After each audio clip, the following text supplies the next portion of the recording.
The house always woke up before the city did. For Christina, mornings in the Brooklyn brownstone didn't begin with the harsh blare of an alarm clock. They began with the familiar, comforting groans of the century-old floorboards settling under her slippers. At 62, after 35 years of working 12-hour shifts as a registered nurse, her knees carried a dull ache, but her posture remained as straight as the sturdy oak banister she trailed her hand along as she walked downstairs. This house was not just a structure of brick and mortar. It was a living, breathing member of the family. The air inside always carried the faint, permanent scent of lemon oil, old paper, and the sweet, lingering ghost of Sunday peach cobblers.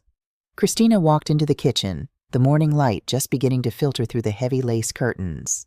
She filled the copper kettle, the same one her late husband Thomas had bought her for their 5th anniversary, and set it on the stove. While she waited for the whistle, she took a rag and mindlessly began polishing the dark mahogany dining table. Her fingers traced a small, shallow groove near the edge of the wood. It was the exact spot where her son Marcus used to sit and aggressively push his toy trucks back and forth when he was 5 years old. Thomas had wanted to sand it down, but Christina had refused. "Leave it," she had told him, smiling. "It's proof he was here." This house was an archive of their existence. Thomas's parents had bought this brownstone in 1968. It was a time when banks drew thick, invisible red lines around neighborhoods, making it nearly impossible for a hardworking black family to secure a fair mortgage. Her father-in-law had worked 2 shifts at the shipyard, while her mother-in-law took in laundry, saving every crinkled dollar bill in a tin coffee can under their bed until they could hand over the cash. They bled for this deed. They endured humiliation, exhaustion, and doors slammed in their faces to secure this small piece of the world for their bloodline. When Thomas passed away from a sudden heart attack 7 years ago, the house had felt too big, too quiet. But Christina had refused to sell. The real estate developers circled her like vultures every spring, leaving glossy flyers in her mailbox offering all-cash fast closing as the neighborhood rapidly gentrified around her. She threw every single one in the trash. You don't sell your history to a stranger in a tailored suit. Marcus, however, saw the world differently now. At 32, he was a good man, but he was a man suffocating under the weight of modern expectations. He carried the heavy burden of a 6-figure student loan debt and a desperate, exhausting need to prove himself. And then he met Chloe. Chloe was a real estate broker specializing in luxury commercial properties. She was sharp, stunning, and relentlessly ambitious. The first time Marcus brought her home for Thanksgiving dinner, Chloe had walked into the brownstone not like a guest, but like an appraiser. Her eyes didn't linger on the framed family photographs or the vintage jazz records stacked by the record player. Her eyes darted to the crown molding, the square footage of the living room, and the load-bearing walls. "This is a gold mine, Mrs. Taylor," Chloe had said, sipping her wine, her manicured nails tapping against the antique crystal glass. "Do you have any idea how much equity is just sitting here trapped in these walls?" Christina had smiled politely, though a cold knot had formed in her stomach. "The only thing trapped in these walls, sweetheart, are our memories, and they aren't for sale." That had been 2 years ago. Today was their wedding day. Christina finished her tea, walked to the hallway mirror, and adjusted the collar of her deep plum dress. It was elegant, modest, and expensive, a gift she had bought for herself to honor her son's big day. Around her neck, tucked safely beneath the silk fabric, hung a long gold chain. At the end of the chain rested a heavy brass key, the master key to the brownstone. She took a deep breath, smoothing her dress. "Lord, give me grace today," she whispered to her reflection. She locked the heavy mahogany front door behind her, stepping out into the brisk morning air, unaware that by midnight, her entire world would be fractured. The reception was held at a newly renovated ultra-modern hotel in downtown Manhattan. It was everything the brownstone was not. Cold, sleek, entirely made of glass, steel, and blinding white marble. The room smelled of expensive imported lilies and the sterile chill of excessive air conditioning. Christina sat at the designated family of the groom table, nursing a glass of sparkling water. She felt entirely out of place, though her posture gave nothing away. She watched the room with the quiet, observant eyes of a woman who had spent decades assessing patients' vital signs. The guest list was heavily skewed toward Chloe's world. There were developers, venture capitalists, and corporate lawyers, all mingling with tight, transactional smiles. Marcus looked handsome in his custom tuxedo, but he also looked exhausted. There was a thin sheen of sweat on his forehead, and his eyes kept darting around the room to ensure everyone's glass was full. He didn't look like a groom celebrating love. He looked like a mid-level manager trying to survive a corporate audit. Chloe, on the other hand, was in her element. She moved in her designer gown like a queen inspecting her court. Whenever she looked at Marcus, there was affection, yes, but it was the kind of affection one reserves for a prized acquisition. Dinner was served, tiny geometric portions of food that left Christina longing for a hearty plate of her own roasted chicken. As the waiters cleared the plates, the clinking of a spoon against crystal echoed through the massive hall.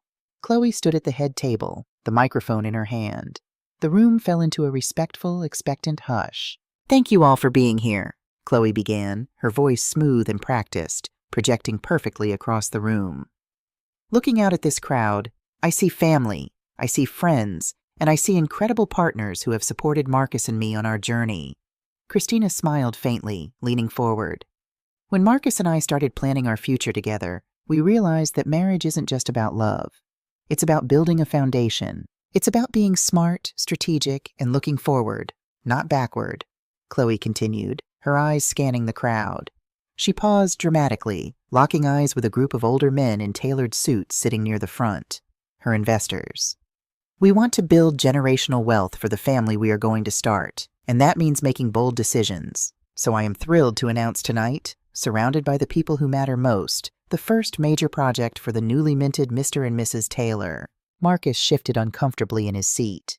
He suddenly looked down at his lap, avoiding his mother's gaze. Christina felt the air leave her lungs before the words were even spoken. Chloe smiled brightly, raising her champagne glass. "Next month, we will be beginning the architectural zoning process to redevelop the Taylor family property in Brooklyn. We will be demolishing the outdated brownstone to make way for the Heritage, a state-of-the-art 8-story luxury micro-apartment complex." The room erupted in applause. The men in suits whistled and clapped loudly, raising their glasses to the bride's business acumen. Christina sat frozen. The applause roared in her ears like rushing water, demolishing the outdated brownstone. The words struck her with the physical force of a slap to the face. Chloe hadn't discussed this with her. Marcus hadn't breathed a word of this. They had stood in her kitchen, eaten her food, smiled in her face, all while secretly drafting blueprints to tear down her sanctuary. She looked at Marcus, her little boy, the boy who used to hide in the oak cabinets when it thundered. He was staring firmly at the white tablecloth, his jaw clenched, utterly refusing to look his mother in the eye. The humiliation was a sharp, burning acid in her throat. Chloe had not just planned a hostile takeover of her home. She had announced it as a victory speech at her own wedding, parading Christina's heritage as a corporate asset to impress her wealthy friends. It was a public execution of Christina's dignity. The applause died down as the band began to softly play a jazz standard. Christina didn't scream. She didn't cry. 35 years in an emergency room had taught her that panic was a luxury you couldn't afford when the bleeding started. She stood up. Her movements were slow, deliberate, and commanded absolute attention. Despite the vastness of the room and the hundreds of people, the sudden stillness of the groom's mother drew every eye. Christina walked away from her table and approached the head table. Her footsteps made no sound on the thick carpet, but her presence carried the weight of a storm front moving in. Chloe lowered the microphone, her confident smile faltering slightly as Christina approached. "Christina," Chloe said, her voice dropping to a harsh whisper meant only for the family table. "We can talk about the details later. Please, just sit down. We're about to cut the cake." Christina ignored her. She didn't even look at the bride. She looked directly at her son. "Marcus," Christina said. Her voice was not loud, but it was deep, steady, and cut through the ambient noise of the room like a scalpel. "Look at me." Marcus slowly raised his head. His eyes were wide, pleading, filled with a cowardly kind of panic. "Mom, please, not right now." Chloe just got a little ahead of herself. "It's just an idea, a pitch, Christina repeated, tasting the foulness of the word. She turned her gaze to Chloe, who was now gripping the stem of her champagne glass so tightly her knuckles were white. "Let me make something perfectly clear to you, and to your investors," Christina said, her voice rising just enough to be heard by the surrounding tables. "That house is not a property. It is my home. It bears my name, It holds my husband's sweat, and it holds my family's history. And as long as I have breath in my lungs and a mind to think, there will not be a single brick moved, let alone demolished." A heavy, suffocating silence fell over the front half of the ballroom. The clinking of silverware stopped. Chloe's face flushed a deep, furious crimson. Her perfect night, her perfect pitch, ruined by the stubborn old woman she thought she could easily steamroll. "Christina, you are being incredibly unreasonable," Chloe hissed, the veneer of the sweet bride entirely stripped away. "This is for our future, for your grandchildren. You are sitting on a gold mine and acting like it's a museum. You are embarrassing us in front of my boss. The only person embarrassing themselves tonight is the woman trying to sell a house she doesn't own," Christina replied smoothly, her dignity an impenetrable shield. "Mom, stop." It was Marcus. He stood up, pushing his chair back with a harsh scrape. He walked over to his mother, grabbing her gently but firmly by the elbow, trying to steer her away from the table. "Marcus, take your hands off me," Christina said softly, a warning in her tone. "Mom, you need to stop," Marcus whispered desperately, his voice cracking under the pressure. "You're ruining her night. You're ruining my night. We are drowning in debt, Mom. Do you know how much this wedding cost? Do you know what kind of pressure I'm under? Chloe's boss offered us a deal that could change our lives. Why do you have to be so stubborn?" Christina looked at the man holding her arm. He was wearing Thomas's face, but he had none of Thomas's spine. "You promised her my house to pay for this party?" Christina asked, the realization breaking a small, fragile piece of her heart. "It's not just a party. It's networking. It's my future," Marcus pleaded. But there was anger in his eyes now, the anger of a guilty man looking for someone else to blame. "Look, if you can't be happy for us, if you can't be supportive of our future." He swallowed hard, glancing back at Chloe, who was glaring at him, waiting for him to prove his loyalty. Marcus looked back at his mother, his expression hardening. "Then maybe it's best if you leave." The words hung in the air, heavy and toxic. Leave. He had chosen.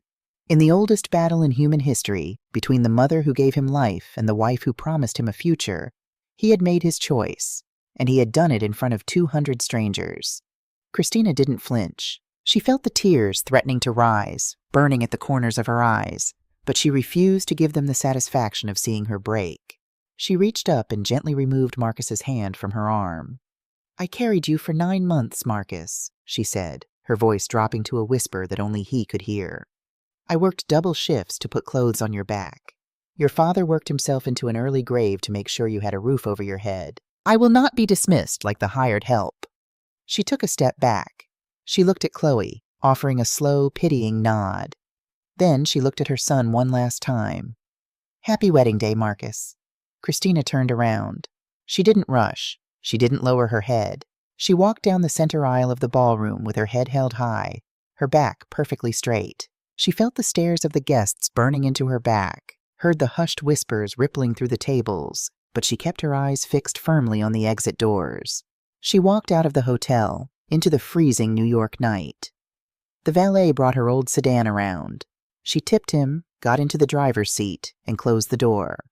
Only then, safely enclosed in the dark, did her hands begin to shake. She gripped the steering wheel, resting her forehead against the cold leather, and let out a single, ragged breath.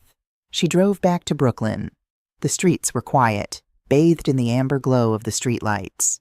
When she pulled up to the brownstone, it stood there like a silent sentinel, its dark brick facade familiar and unyielding. Christina walked up the stone steps. She reached under her collar, pulled out the gold chain, and grasped the heavy brass key. She unlocked the door, stepped inside, and locked the deadbolt behind her with a loud, definitive click. She stood in the dark hallway, the scent of lemon oil washing over her. They thought she was just a tired old woman holding on to the past. They thought they could embarrass her into submission. They thought the battle was over. Christina touched the wooden banister. Her sadness was slowly, steadily transforming into something else. Something much colder. Something much stronger. The war hadn't even begun. They didn't come with an apology. They came with 3 leather suitcases and a fabricated smile. Exactly 6 weeks after the wedding, Marcus stood on the front porch of the brownstone, looking like a stray dog begging to be let in out of the rain. Chloe stood behind him, wrapped in a cashmere coat, her expression carefully arranged into a mask of polite contrition. "Mom," Marcus had said, his eyes glued to the toes of his shoes. "The rent on our apartment was raised by 30%. With the wedding loans, and with Chloe being pregnant, we're drowning. We just need a few months to save up. Please." Christina had looked at her son, noting the dark circles under his eyes, the slight tremor in his hands. Then she looked at Chloe. The word pregnant had hung in the brisk autumn air like a heavy, loaded weapon. A grandchild, flesh of her flesh. A new life to run their hands along the smooth oak banister. Against her better judgment, against the cold, hard knot of intuition tightening in her gut, Christina stepped aside and opened the door. Because that is what mothers do. They open the door, even when they know a storm is walking in. Within a week, the house no longer felt like hers. It started with small, insidious microaggressions. The comforting scent of Christina's lemon oil was aggressively replaced by harsh, synthetic lavender diffusers Chloe plugged into every available wall socket. Thomas's favorite worn leather recliner in the den was unceremoniously pushed into a dark corner, replaced by a stark white, rigid modern sofa that looked like it belonged in a dentist's waiting room. Then came the tape measure. Christina would be sitting in the kitchen reading her Bible, and she would hear the sharp metallic zip snap of a tape measure echoing from the dining room.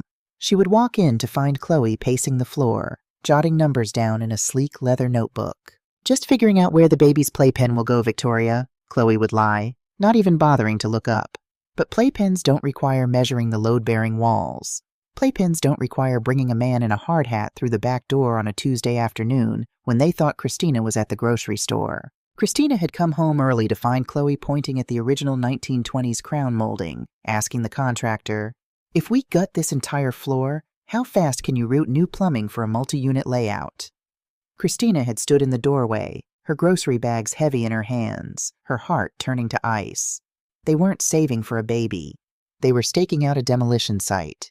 The psychological warfare intensified as winter approached. The brownstone grew drafty, as old houses do, and Marcus used every creaking floorboard and rattling window pane as ammunition. Late one evening, Christina found Marcus sitting at the kitchen table in the dark, his face buried in his hands. Scattered across the mahogany wood were stacks of bills, past due notices, student loan statements, and credit card demands with angry red lettering. Christina quietly poured 2 mugs of hot chamomile tea and sat across from him. "Marcus," she said softly. He looked up, his eyes bloodshot and brimming with tears. It was a look that instantly transported Christina back 25 years, to a little boy who had crashed his bicycle and broken his arm.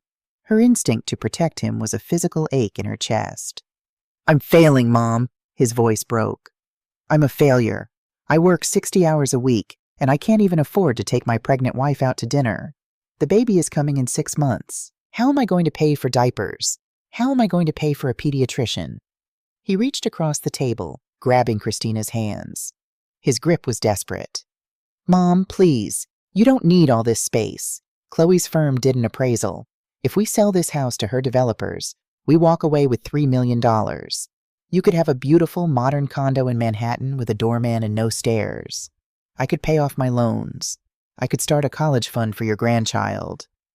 He choked on a sob. "Don't you want your grandson to have a good life? Or do you love this old wood and brick more than you love me?" The manipulation was masterfully cruel. He was weaponizing his own misery and using an unborn child as a hostage to guilt-trip her into surrendering her heritage. Christina looked at her son's pleading eyes. She felt the heavy brass key resting against her collarbone. "I love you, Marcus. More than life itself," Christina said, her voice steady but steeped in sorrow. "But a man doesn't secure his future by selling his past. Your father and grandfather bled for this deed. You don't trade your legacy to pay off credit cards." Marcus violently pulled his hands away, his sadness instantly calcifying into rage. "Legacy? You can't eat legacy, Mom. You are selfish. You are sitting on a lifeboat while your son drowns, just so you can play museum curator." He stormed out of the kitchen, leaving Christina alone in the dark. She didn't drink her tea. She sat in the silence, wondering if she was truly losing her mind, wondering if she was the villain in her own son's story. Doubt is a poison, and it had begun to seep into Christina's veins. Was she being too stubborn? Was an old house worth destroying her relationship with her only child? 2 days later, the universe provided her answer.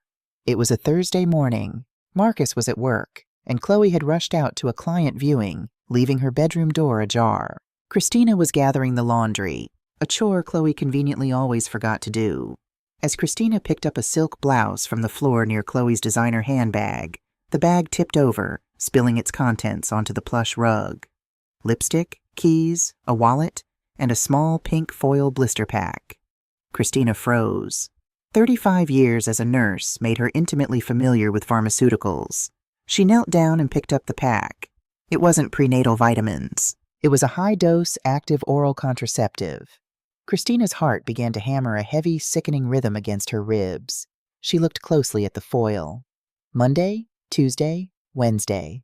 All the pills for the current week had been popped out and taken. She looked at the prescription label printed on the back. It had been refilled just 3 weeks ago. She isn't pregnant. There was no baby. There was no grandchild needing a college fund. There was no desperate need for nursery space. It was a phantom, a calculated sociopathic lie engineered specifically to bypass Christina's defenses and manipulate Marcus's desperation. A wave of nausea washed over Christina. She carefully placed the pills exactly where she found them, her hands shaking with a terrifying, icy clarity.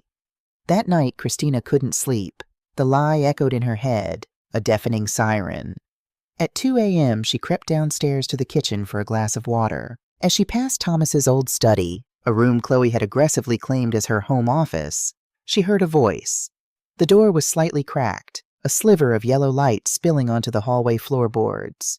Chloe was awake, speaking in a hushed, sharp tone on her cell phone. "Darius, relax. I told you I have it under control." Chloe's voice drifted through the gap. Christina stopped, pressing her back against the hallway wall, holding her breath. Darius was Chloe's boss, the wealthy developer who had been at the wedding. "The old woman is cracking," Chloe continued, a cruel smirk evident in her tone. "Marcus has her so wrapped up in guilt about the baby she can barely look at him.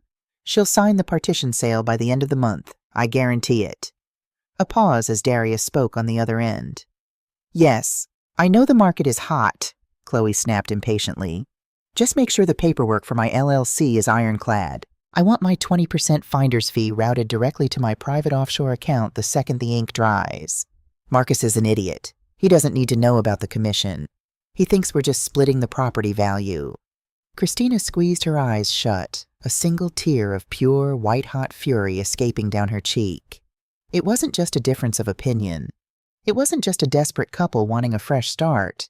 It was a heist. Chloe was acting as an inside agent for a corporate developer, using Marcus as a pawn, and planning to pocket a massive secret payout for successfully stealing an old black woman's generational wealth. Christina didn't confront her. She didn't scream. She walked silently back to her bedroom, sat on the edge of her bed, and stared at the wall until the sun came up. The sorrow was gone. The doubt was gone. In their place was the cold, calculating mind of a matriarch preparing for war. They didn't wait for the end of the month. They struck 3 days later. Christina was in the living room, meticulously polishing the silver tea set when the front door opened. It wasn't just Marcus and Chloe.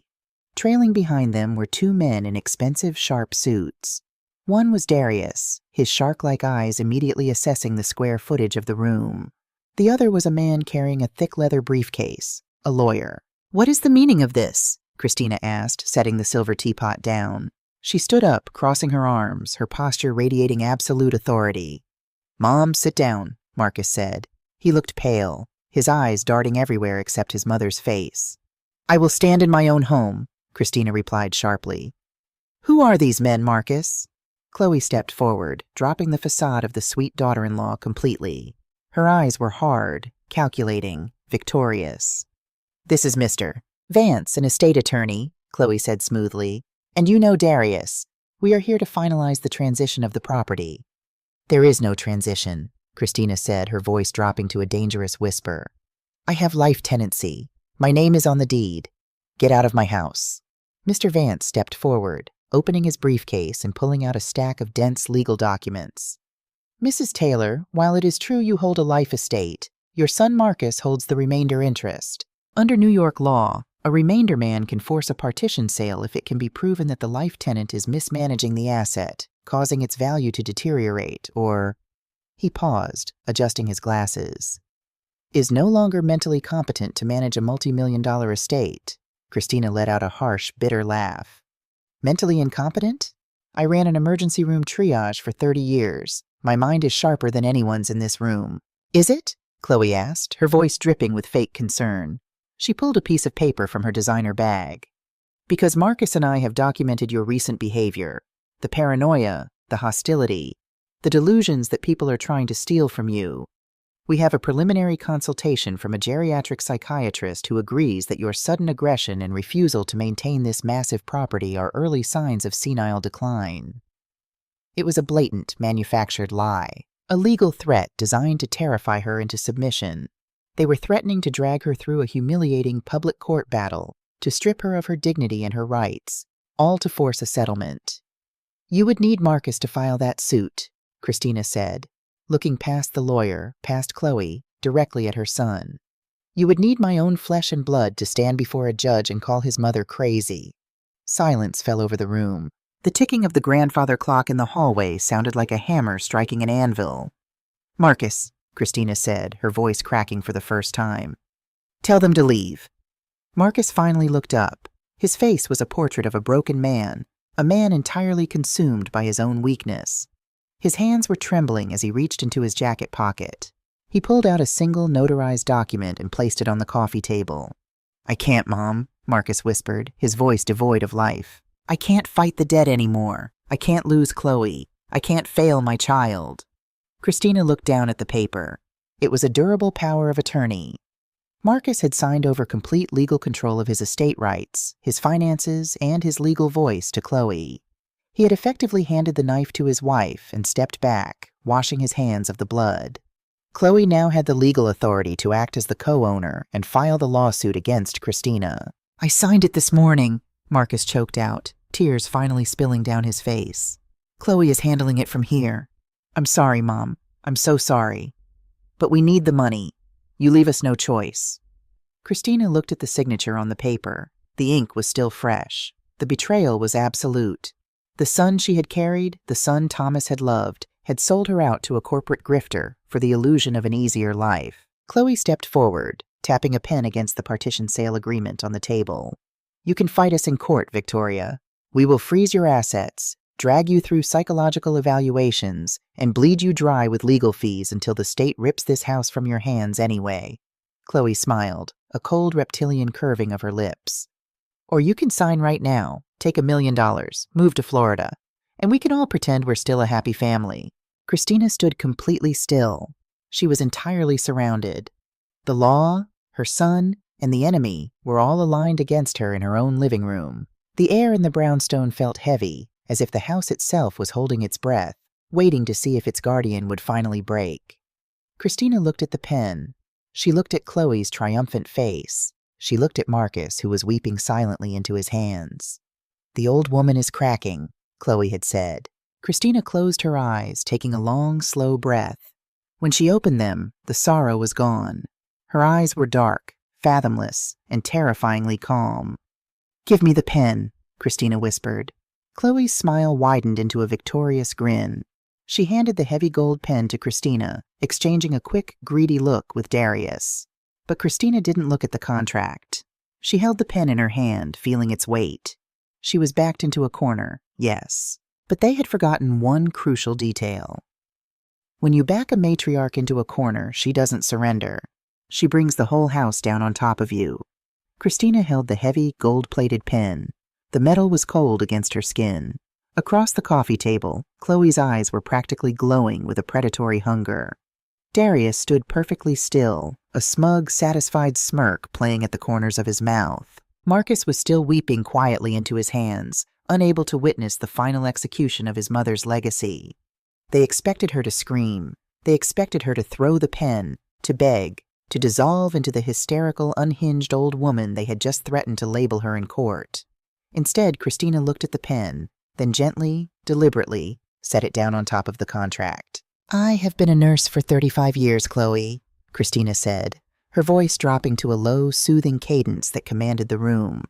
I have read thousands of medical charts. I do not sign 50 pages of legal text without putting on my reading glasses, and I certainly do not sign away my home under the threat of an ambush. Chloe's smile vanished. Victoria, if you are trying to stall, I am not stalling. I am surrendering, Christina interrupted smoothly, her face a mask of absolute, hollow defeat. She let her shoulders slump, physically diminishing herself in the chair. It was a masterful performance. She allowed the exhaustion of the past few months to fully show on her face, making herself look every bit of her 62 years. You win, Christina whispered, looking away, her eyes fixing on the faded rug.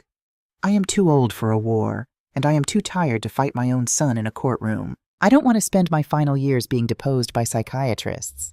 She looked back at Darius. But I will not be bullied in my own living room. Leave the contract. I will have my attorney review the clauses to ensure I am not left destitute. You will have your signature fully notarized at your office by the last Friday of the month. Until then, you will not bring another contractor, appraiser, or lawyer into this house. Darius narrowed his eyes, assessing her. He looked at the slumped shoulders, the graying hair, the sheer exhaustion radiating from her. He saw a beaten woman. That's a reasonable request, Mrs. Taylor, Darius said, buttoning his suit jacket. He looked at Chloe, giving her a subtle nod. We can give you 3 weeks to make your peace with the transition, but if the contract isn't signed by the 28th, we file the competency suit the following Monday morning. No extensions. Understood, Christina said softly. They left. Chloe practically skipped out the front door, her heels clicking victoriously against the hardwood. Marcus lingered for a fraction of a second, opening his mouth as if to speak, but the crushing weight of his own cowardice silenced him. He walked out, closing the heavy oak door behind him. Christina sat in the living room for a long time. The grandfather clock ticked, a steady, rhythmic heartbeat in the empty house. When she finally stood up, the slumped posture vanished. Her spine straightened. The look of hollow defeat evaporated from her face, replaced by a terrifying, razor-sharp clarity. They thought she was a relic. They thought she was just an old woman clinging to a pile of bricks. What they didn't understand was that Christina Taylor had spent her entire adult life in emergency rooms. She knew how to triage a disaster. She knew how to stop a hemorrhage. And most importantly, she knew that when a hostile infection enters the body, you don't negotiate with it. You eradicate it. She walked past the kitchen, past the modern sofa Chloe had bought, and opened the heavy, creaking door that led down into the basement. The basement of the brownstone smelled of damp earth, aged cedar, and time. It was a space Chloe refused to enter, complaining about the dust and the lack of lighting. To Christina, it was a sanctuary. She walked past the old boiler and the stacks of winter coats, heading toward a false wall at the far end of the cellar. Behind a heavy wooden shelving unit, bolted to the concrete foundation, was a steel floor safe. Thomas had installed it 20 years ago. A man's got to have a place where the bank and the government can't look, he used to joke, tapping the side of his head. Christina knelt on the cold concrete, her fingers deftly spinning the heavy steel dial. 32, 14, 58. The heavy bolts slid back with a satisfying metallic clunk. She pulled the heavy door open. Inside were the physical manifestations of their lives, their original marriage certificate, Marcus's first-grade report cards, Thomas's gold pocket watch, and at the very bottom, a thick, sealed yellow manila envelope.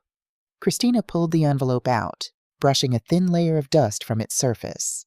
She walked back upstairs, carrying the envelope to the kitchen table. She made herself a strong cup of black coffee, no chamomile tonight, and sat down under the warm amber glow of the pendant light. She opened the envelope and slid the contents onto the mahogany table.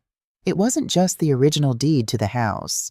It was a stack of heavy, watermarked documents bearing the official seal of the United States Department of the Interior, alongside documents from the New York State Office of Parks, Recreation, and Historic Preservation. Christina traced her fingers over the raised gold seal, a bitter, proud smile touching her lips. 10 years ago, before Thomas's heart began to fail him, he had spent months quietly visiting the municipal archives. He had uncovered the deep, buried history of their brownstone. During the 1960s, before his parents had scraped together the money to buy it, the basement of this very house had served as a secret printing press for a prominent black civil rights newspaper. It had been a safe house for activists organizing the March on Washington. Thomas had painstakingly compiled the historical evidence, submitted the architectural surveys, and fought the bureaucratic red tape for 2 years.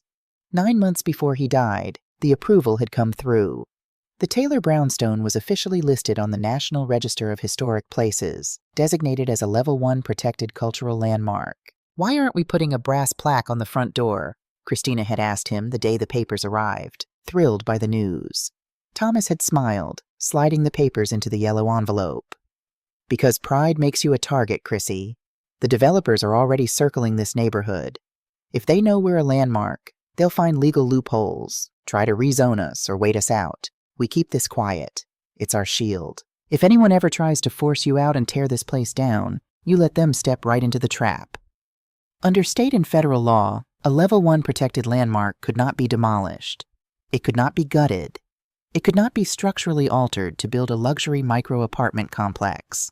Furthermore, if a real estate developer purchased the property with the intent to demolish it, and the seller knowingly allowed the transaction without disclosing the landmark status, the contract would be voided. But more importantly, if the developer attempted to secure demolition permits on a protected historical site, they would be hit with catastrophic federal fines, immediate freezing of their corporate assets, and potential criminal fraud charges for attempting to destroy protected national heritage. Chloe and Darius hadn't done their due diligence. In their arrogance, they had only looked at the tax maps and the square footage. They looked at an old black woman and saw an easy mark, never bothering to research the history of the ground they were standing on. They thought they had cornered her. They didn't realize they had just walked into a federal minefield, and Christina held the detonator. The next morning, Christina dressed meticulously. She wore a tailored navy blue suit, her pearls, and a wide-brimmed hat. She looked like a woman going to church, not a woman going to war. She took a taxi to a modest brick building in Harlem, stepping into the law offices of Sterling and Hayes. Elias Sterling was a 70-year-old attorney with a mind like a steel trap and a voice like rolling thunder. He had been a close friend of Thomas's, a man who built his career defending families in the neighborhood against predatory lending and aggressive gentrification. When Christina walked into his office, Elias stood up, offering a warm but concerned smile. "Christina, I heard about the wedding, and I've heard rumors about what Marcus's new wife does for a living," Elias said gently, gesturing for her to sit in the plush leather chair opposite his desk. "Tell me you haven't signed anything."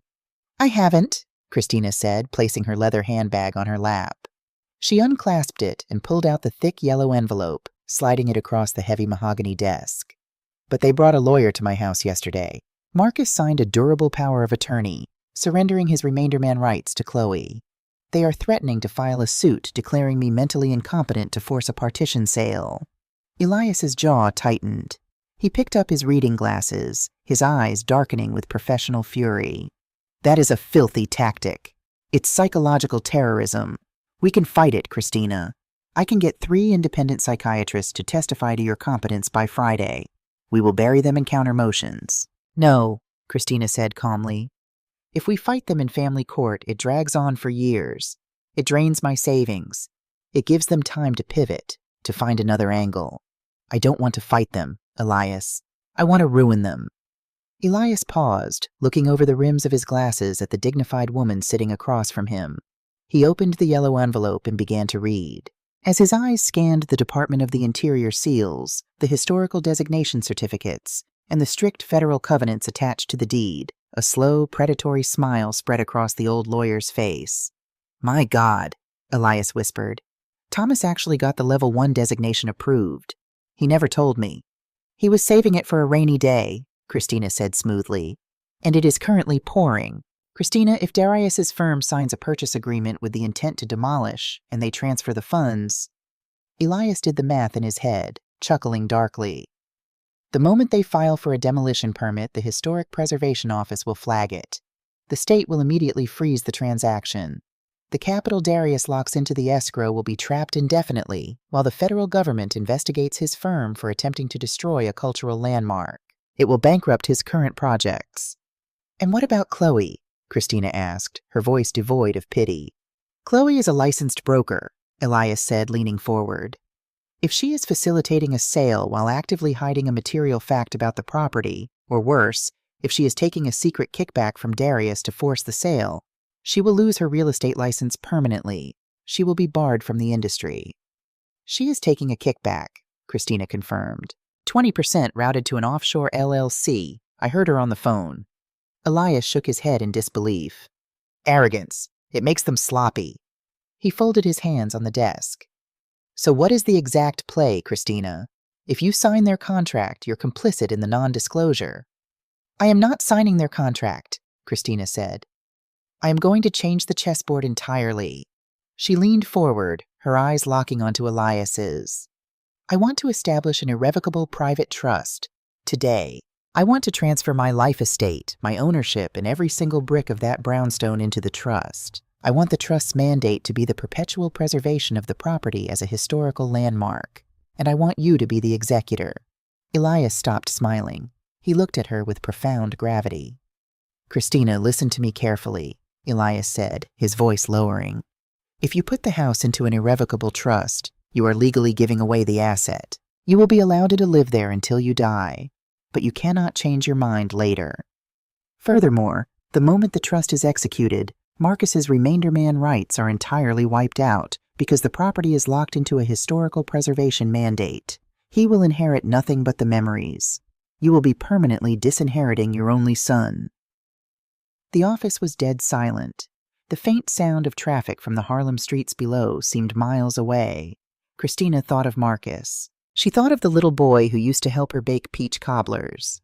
She thought of the young man who had promised to always take care of her when Thomas passed away. And then she thought of the man who had stood in her living room, watching her be threatened with a psychiatric ward, and handed the knife to his wife because it was easier than standing up for his mother. "I'm sorry, Mom, but we need the money." A mother's love is unconditional, but a mother's respect must be earned. Marcus had sold his respect for a phantom payout. "My son died the day he signed that power of attorney," Christina said, her voice steady, though a single tear betrayed the iron facade, sliding down her cheek. She didn't wipe it away. She let it fall. "The man living in my house is a stranger, and strangers do not inherit my family's legacy." Elias nodded slowly, his eyes filled with a deep, mournful respect. He opened his desk drawer and pulled out a fresh legal pad. "Let's draft the trust," Elias said. The next 2 weeks were a masterclass in psychological endurance. Chloe moved through the brownstone like a conqueror who had already won the war. She brought in interior designers to look at the space, speaking loudly in the hallways about knocking out the central beam and putting in floor-to-ceiling glass. She ordered expensive takeout every night, charging it to credit cards, confident that $1 million payday was just days away. Marcus, on the other hand, lived like a ghost. He avoided eye contact with Christina. He left for work before she woke up and retreated to his bedroom the moment he came home. The guilt was eating him alive, but his cowardice kept him silent. He had made his bed, and now he was forcing himself to lie in it. Christina played her part perfectly. She began packing small boxes. She stacked old photo albums in the hallway. She asked Marcus, in a quiet, defeated voice, if he could help her find a storage unit for her winter clothes because the condo she was looking at in Florida didn't have much closet space. Chloe ate it up. Her arrogance blinded her completely to the predator sitting across from her at the dinner table. On the morning of the 28th, the day of the signing, Christina woke up early. She took a long, hot shower. She put on her best black dress, the one she wore to funerals. She fastened the heavy gold chain around her neck, letting the brass key rest cool and heavy against her chest. Today, she wasn't just defending a house. She was delivering a reckoning. She walked downstairs, the old floorboards groaning in familiar greeting. Chloe was already by the door, wearing a sharp designer power suit, holding a leather folder containing the partition sale documents. Marcus stood behind her, looking pale and nauseous. "Are you ready, Victoria?" Chloe asked, her voice dripping with sickly sweet condescension. "Darius has the champagne chilling at the office. Today is a big day for all of us. A fresh start." Christina looked at the woman who had tried to destroy her life. She looked at the son who had let her do it. "Yes," Christina said, her voice smooth as dark velvet, an imperceptible edge of steel hiding just beneath the surface. "Today is the day everyone gets exactly what they deserve." She stepped out the door, walking toward the waiting town car, ready to spring the trap. The headquarters of Vanguard Development Group occupied the top 3 floors of a sleek, glass-paneled skyscraper in Midtown Manhattan. It was an environment engineered to intimidate. The floors were polished Italian marble. The walls were expansive windows looking down upon the city like a conquered territory, and the air smelled faintly of expensive cologne and ozone. Christina walked out of the elevator with the slow, deliberate grace of a queen entering a foreign court. She wore her black funeral dress, the heavy gold chain resting cool against her collarbone. Marcus walked beside her, his head bowed, looking as though he were marching toward the gallows. Chloe, however, practically floated. She was vibrating with the electric thrill of a hunter about to secure her kill. She greeted the receptionist by her first name, gesturing for Marcus and Christina to follow her into the executive boardroom. Darius was already waiting. He sat at the head of a massive custom-built oak conference table. Flanking him were two junior partners and Mr. Vance, the estate attorney who had ambushed Christina in her living room. On a silver tray in the center of the table sat a bottle of Dom Perignon on ice and 3 crystal flutes. "Mrs. Taylor," Darius said, standing up and offering a brilliant, predatory smile. "Please have a seat. Can I offer you some sparkling water? Coffee?" "I am fine, Mr. Darius," Christina said quietly, taking a seat at the far end of the table, directly opposite him. She placed her leather handbag on the table with a soft thud. Marcus sat heavily next to Chloe. He stared blankly at the polished wood, refusing to look at his mother. "Excellent," Darius said, sitting back down and steepling his fingers. "I know this has been a difficult transition, Mrs. Taylor, but I want to assure you that my firm treats every property with respect. And of course, the financial compensation we are transferring to Marcus today will ensure that your family is well taken care of for generations." He nodded to Mr. Vance, who slid a thick, bound legal folio across the long table toward Christina. "This is the final partition sale agreement and the voluntary relinquishment of life estate," Mr. Vance said, tapping a silver pen against the signature line. "As agreed, Vanguard Development will place $1.2 million into escrow, to be released to Marcus's accounts upon your vacating the premises within 30 days, if you'll just sign on the dotted lines."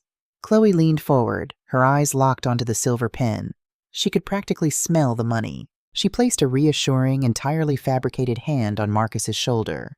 "Go ahead, Victoria. It's the right thing to do. For the baby." Christina looked at the document. She looked at the silver pen. She did not reach for it. Instead, Christina calmly reached into her leather handbag. She pulled out a pair of reading glasses, slipped them onto her face, and then checked her gold wristwatch. "You are 2 minutes late, Elias," she said to the empty room. Right on cue, the heavy glass doors of the boardroom swung open. Elias Sterling strode into the room. He did not look like the corporate sharks at the table. He wore a tweed suit that was slightly out of fashion, but he carried a weathered leather briefcase with the authority of a federal judge. Darius frowned, his smile faltering. "Excuse me, who are you? This is a closed meeting." "My name is Elias Sterling," the older man boomed, his voice echoing off the glass walls. "I am the senior partner at Sterling & Hayes, and I am the legal counsel representing Mrs. Christina Taylor, and nobody will be signing anything today." Chloe stood up sharply, her chair scraping against the floor. "Victoria, what is this? We had a deal. If you're trying to back out now, we will file the competency suit before the courts close at 5. "Sit down, little girl," Elias snapped, his voice cracking like a whip. The sheer authority in his tone made Chloe involuntarily drop back into her chair. Elias walked to Christina's side, opened his weathered briefcase, and pulled out a stack of documents bearing heavy embossed seals. He did not slide them across the table. He walked over and dropped them directly in front of Mr. Vance. "You can put your checkbook away, Darius," Elias said smoothly. "Mrs. Taylor cannot legally sell you the property located in Brooklyn. Furthermore, Marcus Taylor cannot force a partition sale because Marcus Taylor no longer holds any remainderman rights to the estate." Marcus's head snapped up, the color draining entirely from his face. "What, Mom? What did you do?" "As of 8 o'clock yesterday morning," Elias continued, ignoring Marcus, "Mrs. Taylor executed an irrevocable private trust. The property has been completely transferred into that trust. The sole mandate of the trust is the perpetual preservation of the asset. Therefore, the property cannot be sold, liquidated, or divided. Ever." Mr. Vance scrambled to pick up the documents, his eyes darting frantically over the legal jargon. "This is a fraudulent transfer. We have a signed power of attorney from the Sun. We will contest this trust in court. We will prove she was acting under duress to avoid the partition." "You can certainly try," Elias smiled, a cold, shark-like grin that rivaled Darius's. "But you might want to read the second document in that stack before you decide to take this to a judge."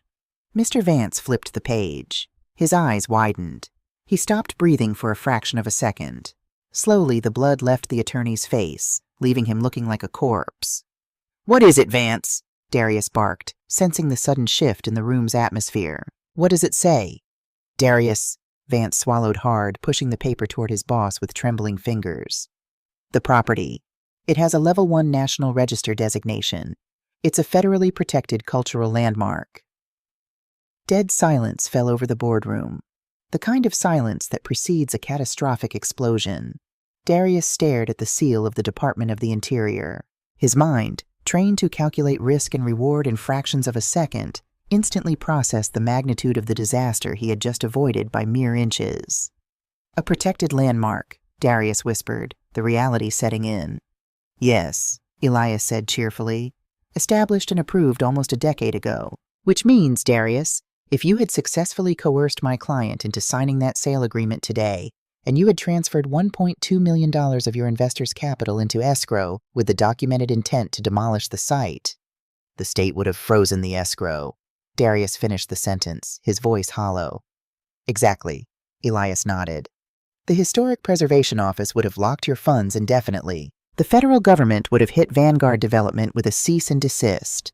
You would be looking at millions in federal fines for attempting to destroy protected national heritage, and the SEC would likely open an investigation into your firm for corporate fraud." Darius closed his eyes. The veins in his temples were throbbing. If he had signed this contract, his company would have been financially paralyzed by Monday morning. His investors would have gutted him. "You hid this!" Chloe shrieked, pointing a trembling, manicured finger at Christina. "You set us up! You knew we wanted to build, and you purposely hid the zoning status to trap us." "I didn't hide anything," Christina said calmly, removing her reading glasses. "The landmark status has been a matter of public record for 10 years. It is not my fault that a senior luxury broker was too lazy to do a basic title search on the property she was trying to steal." Chloe's face twisted into an ugly mask of sheer panic. She looked at her boss. "Darius, listen to me. We can pivot. We can rezone the architectural plans. We can adapt the interior and keep the facade." "Shut up," Darius said. The command was low, venomous, and absolute. Darius stood up. The charming, sophisticated developer was gone. In his place was a ruthless corporate cannibal who had just realized his subordinate had almost led him into a slaughterhouse. "You brought me this deal, Chloe," Darius said, walking slowly toward her side of the table. "You sat in my office and promised me a clean, unencumbered demolition site. You told me the old woman was senile and the son was desperate." "They are," Chloe stammered, stepping back. "She's just being vindictive.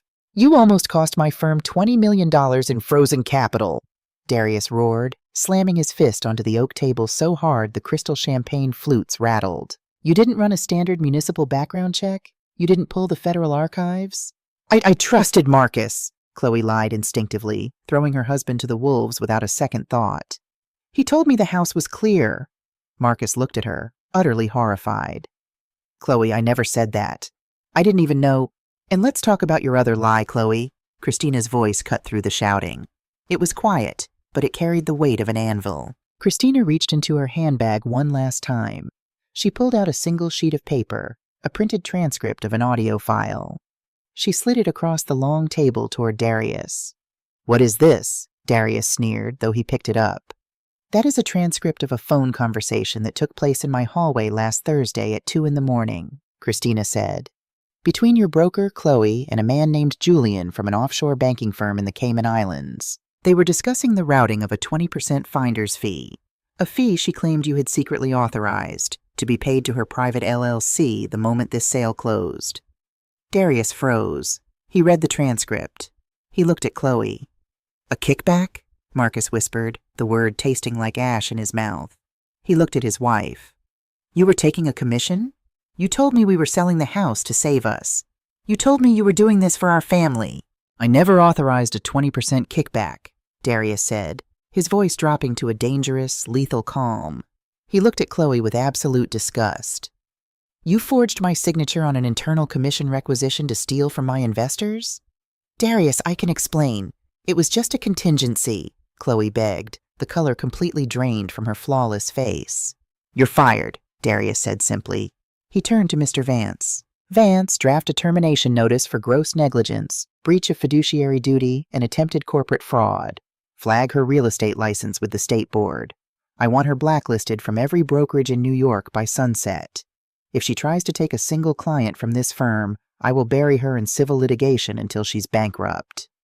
Darius didn't even look at her again. He turned to Christina, offering a stiff, humiliated nod of defeat. You played a brilliant game, Mrs. Taylor. You have my respect.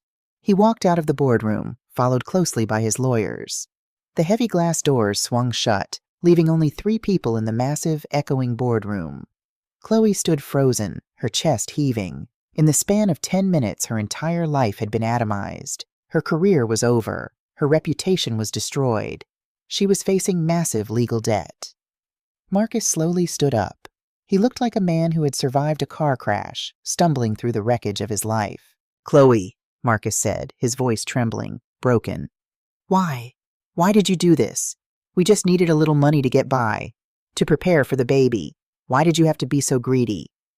The word baby seemed to snap something inside Chloe's brain. The panic vanished, replaced by a vicious, cornered rage. The mask of the loving wife didn't just slip.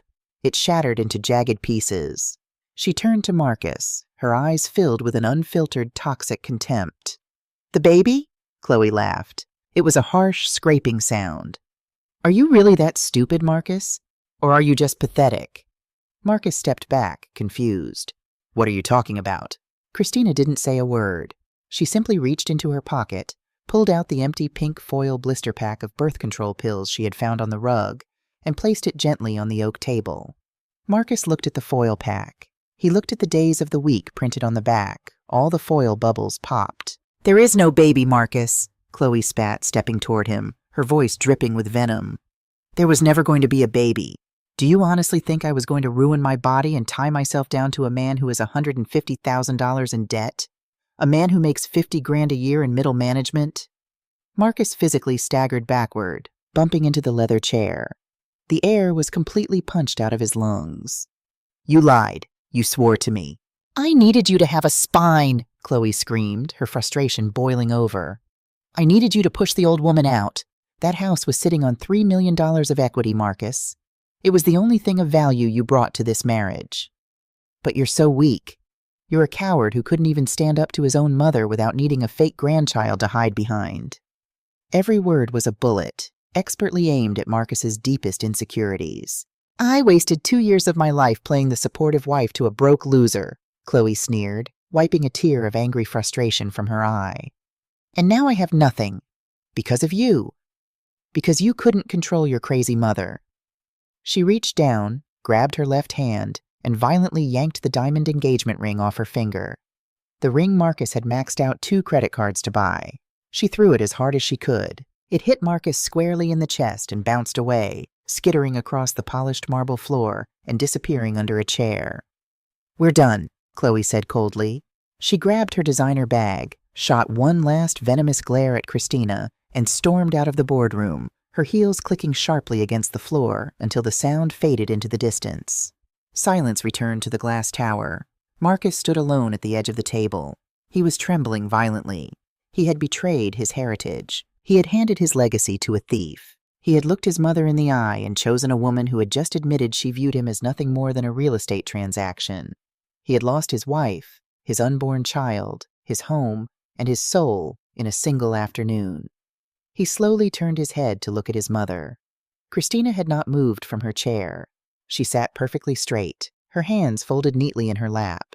She looked at the broken, weeping man standing before her. There was no hatred in her eyes. There was no triumphant glee. There was only a profound, devastating pity. Mom, Marcus choked out, a pathetic, desperate plea for a lifeline. He took a step toward her. Mom, please. I'm sorry. I didn't know. Christina stood up. She picked up her leather handbag. You knew exactly what you were doing, Marcus, Christina said softly, her voice echoing in the vast, empty room. You just didn't care who it destroyed, as long as it wasn't you. She adjusted her coat, turning her back on him. Goodbye, Marcus. Christina walked out of the boardroom, leaving her son standing alone in the cold glass tower, completely surrounded by the wreckage he had built with his own hands. She walked to the elevator, pressed the button for the ground floor, and touched the heavy brass key resting over her heart. The war was over, and the brownstone had survived. Spring arrived in Brooklyn with a quiet, persistent grace. The bitter frost melted away, making room for the fragile green shoots of the oak trees lining the avenue. The neighborhood continued to change around the brownstone. Down the street, an old bakery was gutted and replaced by a sleek, minimalist coffee shop. Scaffolding climbed the sides of neighboring buildings like metal ivy. But the Taylor brownstone remained untouched, an anchor in a shifting sea. On a crisp Tuesday morning in April, a small white delivery van pulled up to the curb. Out stepped Elias Sterling, holding a heavy, flat package wrapped in brown paper, followed by a young man carrying a tool belt. Christina met them on the front steps. She wore a simple beige cardigan and a soft smile, a genuine smile, the kind that reached her eyes, one that hadn't graced her face in nearly a year. "Good morning, Christina," Elias said, his booming voice full of warmth. He carefully unwrapped the paper, revealing a heavy, solid bronze plaque. It gleamed in the morning sun, the raised lettering pristine and authoritative. The young worker measured the brickwork near the heavy oak front door, drilled 4 precise holes, and secured the plaque to the facade of the house. Christina stepped back, reading the words engraved in the metal. "This property has been placed on the National Register of Historic Places by the United States Department of the Interior, a sanctuary of civil rights and African American heritage." She reached out, tracing the cold, hard lettering with her fingertips. She closed her eyes, and for a fleeting moment, she could almost smell Thomas's aftershave, could almost hear his deep, rumbling laugh. "Pride makes you a target, Chrissy," he had said. "You were right, my love," Christina whispered to the wind. "But today, pride is our armor." Elias stood beside her, his hands clasped behind his back. "It looks exactly where it belongs." "It does," Christina agreed. She turned to the old lawyer. "Come inside, Elias. The coffee is fresh, and I baked a pecan pie this morning." They sat in the kitchen, the morning light streaming through the lace curtains, illuminating the gentle groove in the mahogany table. It was peaceful. The toxic, suffocating energy that had plagued the house for months had been entirely, completely cleansed. "I heard some news through the grapevine," Elias said casually, taking a sip of his black coffee. "I thought you might want to know just to close the chapter." Christina looked up from her teacup, her expression neutral. "About Chloe?" Elias nodded. "The State Board of Real Estate concluded their investigation last week. They revoked her broker's license permanently for attempted financial fraud and failure to disclose material facts. Darius made good on his threat. He blacklisted her across the city. She can't even get a job showing studio apartments in the Bronx." Christina felt no joy in the news, only a quiet acknowledgement of the universe's mechanics. Karma was rarely a lightning strike. It was usually a slow, inevitable landslide caused by one's own reckless digging. "She filed for Chapter 7 bankruptcy 2 days ago," Elias continued. "With the legal fees from Darius's civil suit and the crushing credit card debt she accumulated trying to maintain her luxury lifestyle, she lost everything. I'm told she moved back into her sister's cramped apartment in New Jersey. She's currently working as a shift supervisor at a retail clothing store." The woman who had looked at Christina's home and seen only a pile of cash, the woman who had used a phantom child to manipulate a family's love, was now standing behind a cash register, ringing up discounted sweaters. She had wanted a kingdom, and her greed had left her with ashes. "And Marcus?" Christina asked. Her voice was steady, but her heart gave a familiar, painful thud. Elias softened his gaze, shaking his head slowly. "I don't know, Christina.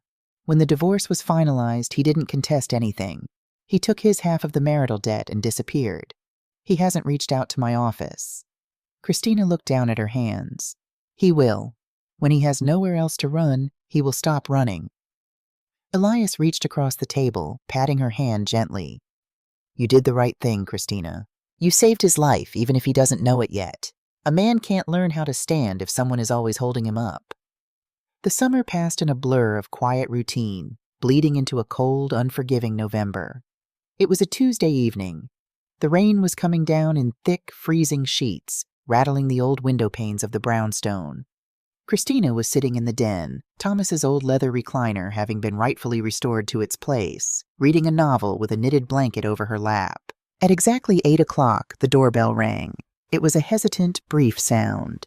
Not the aggressive, entitled ringing of a salesman, but the quiet chime of someone who wasn't sure they had the right to be standing on the porch. Christina marked her page, set her book down, and walked to the hallway. She looked through the peephole. Her breath caught in her throat. She unbolted the door and pulled it open. The wind howled, blowing a fine mist of rain into the entryway. Standing on the welcome mat was Marcus. He was unrecognizable from the arrogant, tailored groom at the downtown hotel, and entirely different from the panicked, weeping coward in the boardroom. He was wearing a faded, heavy canvas work jacket over a gray mechanic's uniform. His boots were scuffed and stained with motor oil. He was soaking wet, his hair plastered to his forehead, and he looked like he had aged 10 years in the span of 8 months. But it wasn't his clothes that struck Christina. It was his posture. The entitlement was gone. The defensive, angry edge was gone. He stood with his shoulders slightly bowed, his hands shoved deep into his pockets. He looked at his mother. His eyes were red, rimmed with exhaustion, but they were clear. For the first time in a very long time, he was looking at her without an agenda. "Mom," Marcus said. His voice was a raspy whisper, barely carrying over the sound of the rain. "You're soaking wet, Marcus," Christina said, her voice betraying no emotion. She stepped back, opening the door wider. "Come inside before you catch pneumonia." Marcus stepped over the threshold, moving carefully, as if afraid his dirty boots would taint the floor. He didn't walk into the living room. He stopped in the hallway, taking off his wet jacket and holding it awkwardly, letting the water drip onto the entryway mat. "I didn't come to stay," Marcus said quickly, his eyes fixed on the floorboards. "I know I don't have the right. I was taking the bus back to my apartment and I needed to see you. Just for a minute." Christina crossed her arms, waiting. Marcus finally looked up. He looked around the hallway, taking in the scent of lemon oil, the ticking grandfather clock, the framed photos on the wall. He looked at it not as an inheritance, but as the sanctuary he had so callously tried to destroy. "I'm working at an auto body shop in Queens," Marcus said, his voice trembling slightly. "I rent a single room above a laundromat. I work 6 days a week, 10 hours a day. Every Friday I take my paycheck, I buy groceries, and I send the rest to the bank to pay off the wedding debt and my loans." He held up his hands. His knuckles were bruised, the skin calloused and permanently stained with grease. These were not the hands of a junior executive. They were the hands of a man learning the brutal, honest cost of $1. "It's hard, Mom," Marcus choked out, a single tear cutting a clean line down his grease-smudged cheek. "It's so hard. But for the first time in my life, I'm not lying to myself. I'm not trying to be something I'm not to impress people who don't care about me." Christina felt the sting of tears in her own eyes, but she held her ground. "Why are you telling me this, Marcus?" "Because I need you to know that I understand now," he wept, the dam finally breaking. He dropped his wet jacket onto the floor and covered his face with his calloused hands. "I understand what Dad meant. I understand what this house means. I was so arrogant. I was so weak. I let a woman who hated me convince me that the mother who loved me was my enemy." He fell to his knees in the hallway, right beneath the portrait of his father. "I threw away my family for a lie," Marcus sobbed, his voice echoing in the quiet house. "I'm so sorry, Mom. I am so sorry. You were right to lock me out. I didn't deserve this house. I didn't deserve you." Christina looked down at her son, her boy. He was broken, stripped of his pride, completely ruined by the world. And it was exactly what he needed to be, because a bone that heals wrong must be rebroken to set it straight.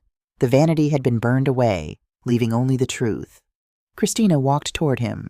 She knelt down on the hard wooden floor, the fabric of her dress pooling around her. She reached out, placing her warm, steady hands over his trembling ones, gently pulling them away from his face. "Look at me," she whispered. Marcus opened his eyes, blinded by tears, looking at his mother with pure, devastating shame. Christina reached up and cupped his cheek, her thumb wiping away the mixture of rain, tears, and motor oil. "I forgive you, Marcus," Christina said, her voice breaking, the motherly love finally pouring out of her in a rush. "I forgive you." Marcus let out a ragged, agonizing breath and collapsed into her arms. He buried his face in her shoulder, crying with the loud, unrestrained grief of a lost child who had finally found his way back home. Christina held him tightly, resting her chin on his head, rocking him slowly on the hallway floor as the rain battered the windows outside. She let him cry until there were no tears left. Later, they sat in the kitchen. Christina made him a hot bowl of chicken stew and a mug of strong black tea. Marcus ate as if he hadn't seen a home-cooked meal in a year, which Christina realized with a pang of sadness was probably true. They talked for hours. They didn't talk about Chloe. They didn't talk about Vanguard development. They talked about his therapy. They talked about the cars he was fixing.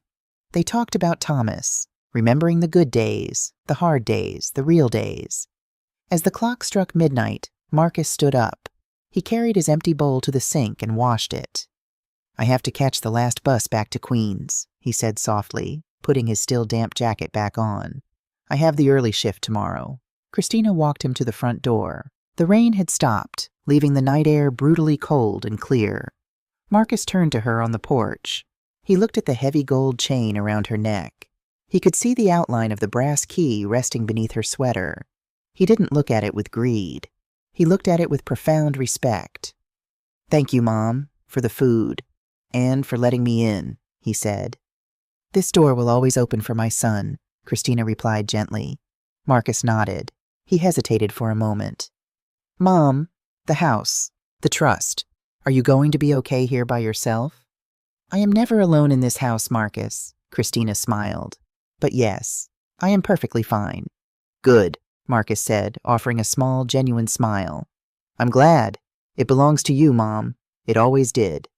"No," Christina corrected him, her voice firm and full of wisdom. "It belongs to the family, to our history." She reached out, touching his cheek one last time. "Trust is not a piece of paper, Marcus. Trust is a house. It is built brick by brick, day by day. You keep going to work. You keep paying your debts. You keep building your character." She touched the key through her sweater. "And when the day comes that your hands are strong enough to carry the weight of this history without dropping it, the key will be waiting for you." Marcus's eyes filled with tears again, but this time they were tears of hope. He nodded slowly, understanding the assignment. It wasn't a rejection. It was a challenge. It was the ultimate act of love. "I love you, Mom," he whispered. "I love you too, my son. Now go get some sleep. You have to work tomorrow." Christina watched him walk down the stone steps and turn down the quiet Brooklyn street. His head was held a little higher. His steps were a little firmer. He was a man walking the long, hard road to redemption, but for the first time he was walking in the right direction. Christina stepped back inside and closed the heavy oak door. She locked the deadbolt, the sound echoing satisfyingly in the silent house. She walked to the hallway mirror, looking at her reflection. She was older, yes. There were new lines around her eyes. But she stood tall, an unbroken guardian of the Taylor legacy. She turned off the lights, leaving the brownstone to its peaceful, historic silence, and walked upstairs to rest. As I tell you this story, sitting in the very same living room where I almost lost everything, I want you to look around your own life. Society tells women, especially older women, that our only value is in our sacrifice. They tell us that to be a good mother, we must give until we are empty. We must shrink ourselves so others can grow. We must hand over the keys to our peace the moment our children demand them. But I learned the hardest lesson a mother can learn. Sometimes the most profound act of love is saying no. If I had signed that paper, I wouldn't have saved my son. I would have only funded his delusion. I would have handed my family's legacy to a woman who viewed us as a transaction, and I would have taught my son that his cowardice would always be rewarded. Instead, I let him fall. I let the world break his vanity. It tore my heart to pieces to watch him suffer, but in that suffering, he found his spine. He found his dignity. He found himself. Today, my son visits me every Sunday. He brings groceries. He fixes the leaky faucets. He doesn't ask for money, and he doesn't ask for the house. He is earning his respect, brick by brick. And someday, when I go to join my husband, this house will pass to him. Not as an ATM to be drained, but as a temple to be protected. So I ask you, wherever you are listening from, what are you clinging to out of guilt? Who are you letting disrespect you because you are afraid of losing them? Remember this: you cannot buy love, and you cannot negotiate with greed. Your history, your peace, and your dignity are not for sale. Protect your keys, my friends. Protect your land. But above all, protect yourself. My name is Christina. I am 63 years old, and this is the story of how I brought my house down just to teach my son how to build it back up. Thank you for listening. If my story gave you strength today, share it with a woman who needs to hear it. Stand firm, know your worth, and I will see you in the next story.